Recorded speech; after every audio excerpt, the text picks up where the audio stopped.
You finish a long day, drop onto the couch, and try to relax.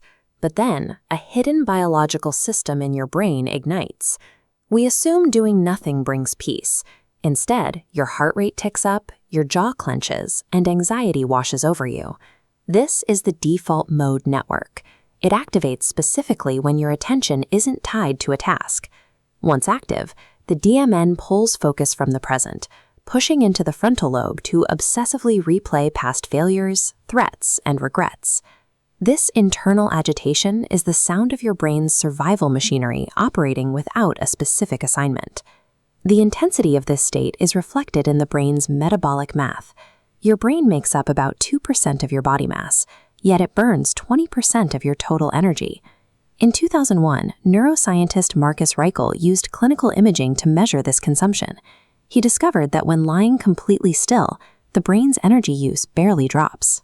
Instead of powering down, specific regions like the posterior cingulate cortex show a measured increase in activity during this idle time. This high energy state is the biological engine of the default mode network. Your brain consumes enormous resources specifically to maintain this internal, self-focused simulation.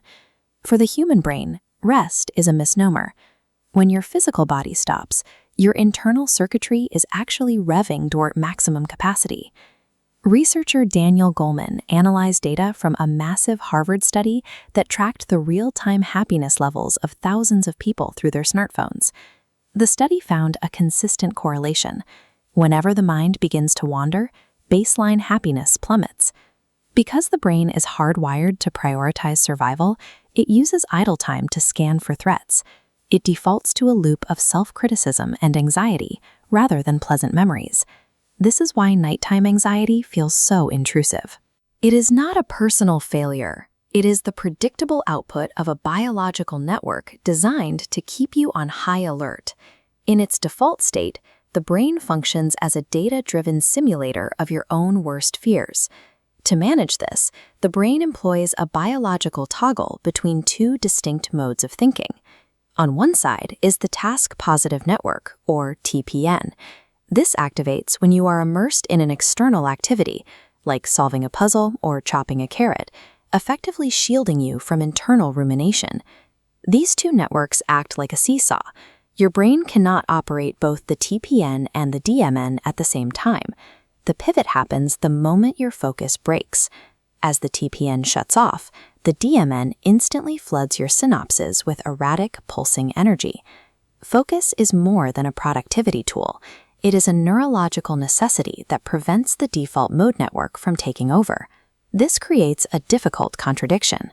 While Goleman's data shows that a wandering mind breeds unhappiness, neurologist Scott G. Halford notes that this state is also essential for higher-level thought. Halford's research suggests that the same unfocused state that causes anxiety is also the brain's most powerful engine for subconscious problem-solving. When you step away from a problem, the DMN begins colliding and fusing abstract ideas together. It makes connections that are physically impossible to see while the brain is in its highly focused TPN state. This is the biological trap. The exact same neurological machinery that dredges up your deepest regrets is also what allows you to innovate. We are caught in a permanent tension. We must endure the restlessness of an idle mind to access its genius, leaving us balanced between internal conflict and creative insight.